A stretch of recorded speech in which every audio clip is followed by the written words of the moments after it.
Serge Sauvian.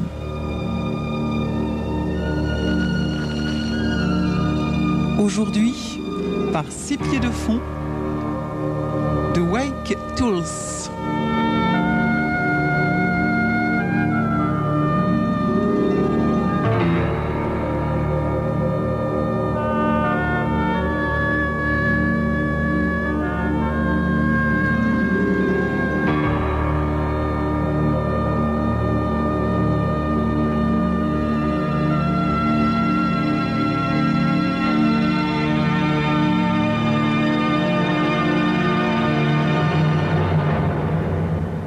J'ai tout de suite le sentiment que c'est mauvais signe. Et pourtant, en toute logique, Wills est simplement en retard pour rentrer à bord. Mais comme il y a 100 000 $ en jeu, j'insiste dans mon rapport au commandant sur le fait que tout le monde s'est présenté à l'appel, à l'exception de l'enseigne Wills. Le commandant repose les messages qu'il est en train de lire et me regarde par-dessus ses lunettes. Jim, est-ce que quelqu'un sait ce qui lui est arrivé? Je n'ai pas encore toutes les informations, commandant, mais Will s'est remonté à bord vers 5 heures de l'après-midi hier, puis il est retourné à terre la nuit dernière aux environs de 10h30. La vigie a déclaré qu'il est parti avec une valise, mais je n'ai pu trouver personne qui l'ait vu depuis. Le commandant continue sa lecture pendant que je parle. Si je ne connaissais pas ses habitudes, je pourrais me demander s'il m'écoute vraiment. Mais ça, c'est une erreur qu'on ne commet pas 2 fois. Et je suis son second depuis 6 mois. Donc, j'attends patiemment, pendant au moins une bonne minute, qu'il me demande « Êtes-vous certain que personne d'autre n'ait porté manquant, Jim ?» « Certain, commandant. » Ah, voilà qui complique la situation. Bon. Eh bien, consignez tout le monde à bord, Jim, jusqu'à ce que j'ai découvert ce qui se passe. Compris? J'acquiesce. Le commandant lève vers moi un regard vif, puis hoche la tête. Il pose sur le bureau les messages qu'il était en train de lire, retire ses lunettes et s'adosse à son siège pour se frotter la tempe. Je suis sûr que ces consignes sont inutiles, Jim. Vous aviez déjà pris ces mesures, n'est-ce pas? Oui, commandant. J'étais sûr que vous l'aviez fait. D'ordinaire, vous êtes toujours en avance sur moi de 2 ou 3 longueurs. Je suppose que je devrais me mettre en colère. Nous sommes dans un port étranger et mon officier payeur est porté manquant. Écoutez, commandant, je ne sais pas... Ça n'est pas le genre de Wills. Je suis persuadé qu'il va rentrer dans 1 heure ou 2 avec une histoire extravagante et le visage tout rouge. Probablement, Jim. Mais c'est inhabituel. Aussi, couvrons-nous le plus possible, juste au cas où. Dites à l'officier suppléant et au commissaire du bord de venir me rejoindre. Tout de suite, commandant. Il me retient comme je m'apprête à me retirer. Attendez, Jim. Ou plutôt, faites vite et revenez d'ici une demi-heure. Et puis, avertissez tous les officiers de se tenir prêts à répondre à mes questions, ainsi que la vigie de la nuit dernière. Peut-être vais-je décider de faire ouvrir le coffre-fort. Voyant qu'il a terminé pour l'instant, je risque une question. Commandant, vous croyez que Wills est parti en emmenant le contenu du coffre? Jim, je ne porte jamais de jugement sans avoir tous les éléments en main. Mais je sais aussi qu'il vaut mieux se préparer à toutes les éventualités. En principe, il y a une grosse somme dans le coffre. Demain est le jour de la solde. Le commandant se replonge dans ses papiers comme je quitte sa cabine et descend vers la mienne. Au moment d'y entrer, j'aperçois l'officier radio qui se tient dans le carré des officiers et je lui fais signe de me rejoindre. Sam, pour ce soir, arrêtez de potasser vos manuels. J'ai un certain nombre de messages radio à expédier. Nous devons d'abord les rédiger. Bon Dieu, quelle histoire! Je suppose que le commandant pense que le cher Wills a filé avec l'argent du coffre. Pas de supposition, Sam, s'il vous plaît, hein? J'ignore totalement ce que pense le pacha. Alors commencez pas à répondre des rumeurs. J'avais pas l'intention de répondre des rumeurs, Jim.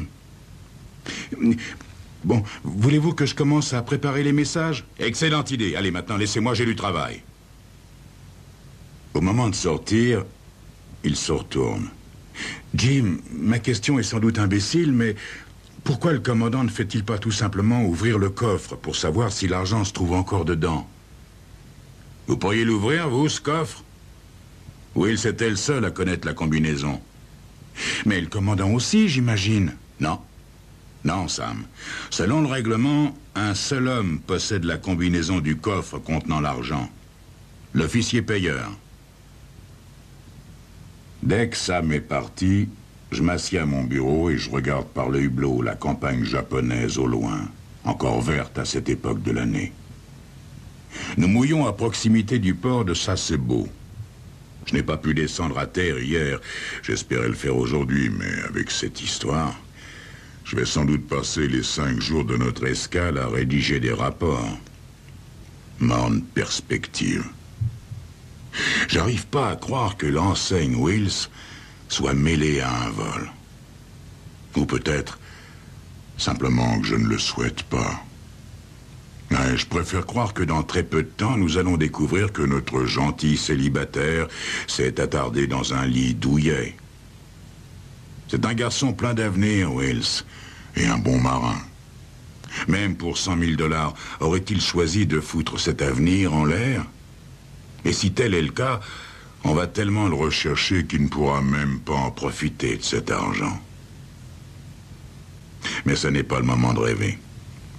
Je donne mes ordres et je rejoins le commandant dans sa cabine. À 8h30 précise, une longue file stationne devant sa porte. Et les interrogatoires commencent. Le commissaire du bord est là également, en tant que témoin. Dès qu'un homme pénètre dans sa cabine, le commandant commence par lui lire l'article 15 du Code de justice américain, puis il lui explique qu'il a le droit de refuser de répondre à ses questions. Personne ne semble hésiter. Les interrogatoires se succèdent rapidement. Je ne parviens pas à déterminer ce qui guide les questions du commandant. Je n'entends rien de singulier dans les réponses. La plupart des officiers considèrent que M. Wills a certainement eu un problème pendant qu'il était à terre, mais qu'il va bientôt rentrer. Je découvre ainsi un certain nombre de traits de caractère de Wills que j'ignorais, mais rien qui puisse régler la question de manière concluante. Les commentaires sont prudents quant à ses opinions politiques ou à ses goûts en matière de passe-temps. Quant aux avis, ils sont vagues. Concrètement, nous établissons que Wills a passé l'après-midi à terre hier au cercle avec les autres officiers. Il paraissait heureux et il a bu 2 bières. Il n'était pas particulièrement nerveux.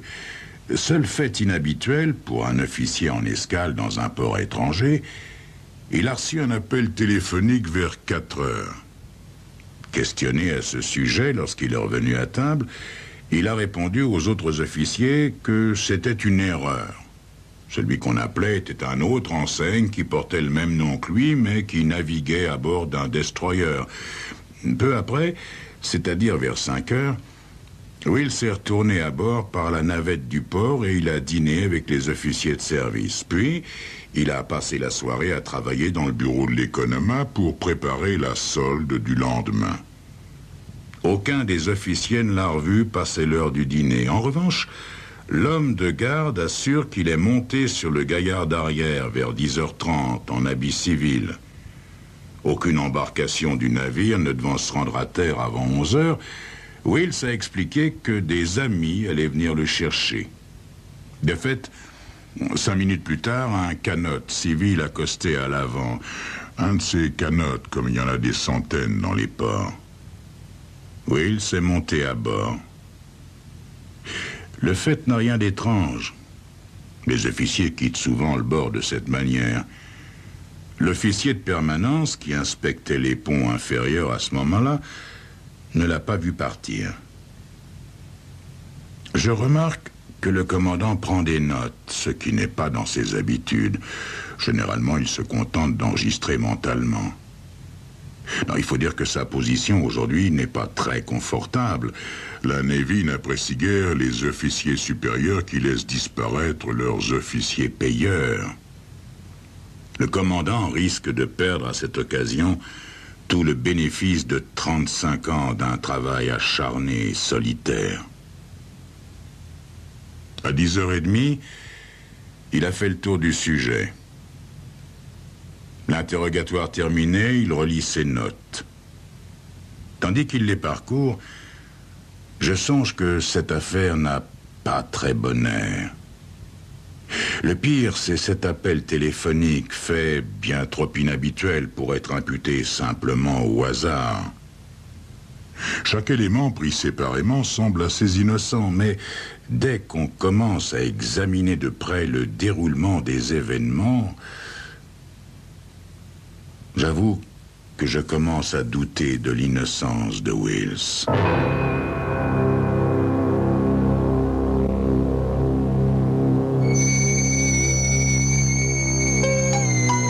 Mais peut-être que je m'inquiète à tort. C'est ce que vous saurez dans quelques instants.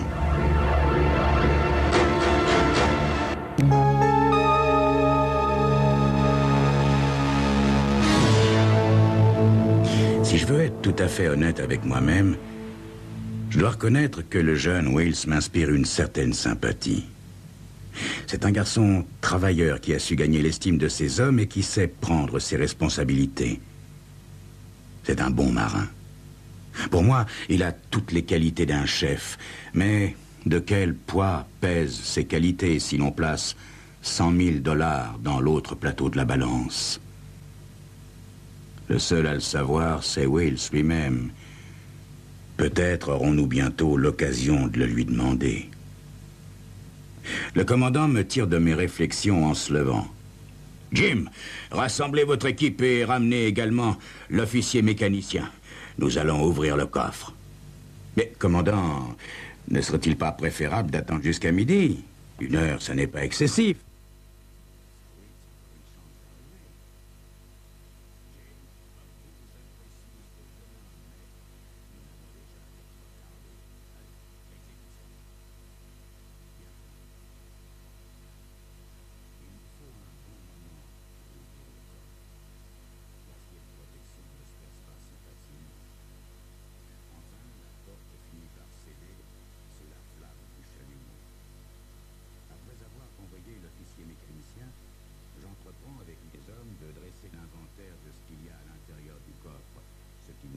d'1 heure. Puis, je me rends chez le commandant qui m'attend assis dans son fauteuil. « Alors, Jim, qu'avez-vous trouvé ?»« Je suis désolé, commandant, mais l'argent a disparu. J'ai pas encore le compte exact, nous l'aurons bientôt. En tout cas, les 100 000 $ qui devaient être là n'y sont plus. »« Les chéquiers aussi ont disparu, Jim ?» Non, non, commandant, non. Chéquier, pistolet, tampon, tout est là. Il ne manque que l'argent. J'ai du mal à croire que Wills ait pu le prendre, mais il faut se rendre à l'évidence, commandant. Wills est parti avec la caisse. Oui, j'en ai bien peur, Jim, dit le commandant, l'œil rivé au loin sur le verdoiement des collines. Avec votre permission, commandant, je vais prévenir les autorités et lancer un avis de recherche. J'imagine que Wills a quitté le Japon dès la nuit dernière, mais il ne faut rien laisser au hasard, n'est-ce pas? Ça ne sera pas nécessaire, Jim. Je crois savoir où il est. Demandez seulement qu'on nous envoie 2 commissaires sur le bateau et contactez les quais. Dites-leur que je demande un endroit de mouillage pour décharger notre huile noire, cas d'urgence, et aussitôt après, attaquer l'ancrage. Je désire être à quai le plus tôt possible. Le commandant quitte la pièce sur ces mots sans me laisser le temps de le questionner. Notre demande provoque une certaine panique sur les quais, vu la taille de notre navire, mais tout le monde s'active et moins de 2 heures plus tard, nous commençons à pomper l'huile noire. Je crois avoir compris ce que vous voulez faire, commandant, mais pas très bien pourquoi. Je m'étonne parfois moi-même, Jim, mais voyez-vous, dans ce cas précis, je suis bougrement sûr d'avoir raison. Attendez de voir ce qui va se passer. Le déchargement se déroule rapidement. Le commandant a revêtu de vieux vêtements et contrôle en personne chaque citerne aussitôt vidée. Vers 10 heures du soir, nous arrêtons l'officier et l'homme de garde de la nuit précédente alors qu'ils tentent de quitter le bord. Ils ont l'argent sur eux. Vers minuit, nous trouvons le corps de l'enseigne Wills, lesté par un poids, coincé dans l'huile épaisse entre la paroi d'un réservoir et les tuyaux calorifiques dans la partie centrale de la 7e citerne. Son corps ressemble à un amas de guenilles huileuses lorsque nous le déposons sur le pont. Mais l'odeur de la mort est plus forte que celle du pétrole. Il est presque 2 heures du matin lorsque nous avons terminé nos rapports. Je porte les messages au commandant. « Voilà une affaire réglée, Jim, » me dit-il en les signant. « Mais je regrette que nous n'ayons pu sauver M. Wills. Je pense pas que c'était possible, commandant. Vous avez fait le maximum pour lui. Vous avez blanchi son nom et attrapé les auteurs du forfait. Mais, commandant, je comprends toujours pas comment vous avez su où le chercher. Pour être tout à fait franc, Jim, je n'en étais pas sûr. Les citernes m'ont simplement paru l'endroit le plus vraisemblable. Il pouvait se passer 1 an avant qu'on ne les vidange, tandis que jeter simplement le corps à l'eau était très risqué. Avec tous les bateaux qui circulent par ici, il suffisait qu'ils soient accrochés par une ancre. Et à bord, où le cacher, hein? Non, le mieux c'était 6 pieds de fond dans l'huile noire. Mais qu'est-ce qui vous a convaincu de l'innocence de Wills, commandant? Moi, quand j'ai vu que l'argent avait disparu du coffre, je l'ai cru coupable. Vous, c'était l'inverse. Les chèques en blanc, Jim. S'il les avait volés aussi, j'aurais soupçonné Wills, parce que si ces chèques en blanc peuvent donner quelques inquiétudes au commun des mortels quant à leur négociation, en revanche, ils sont beaucoup plus tentants que l'argent pour un officier payeur.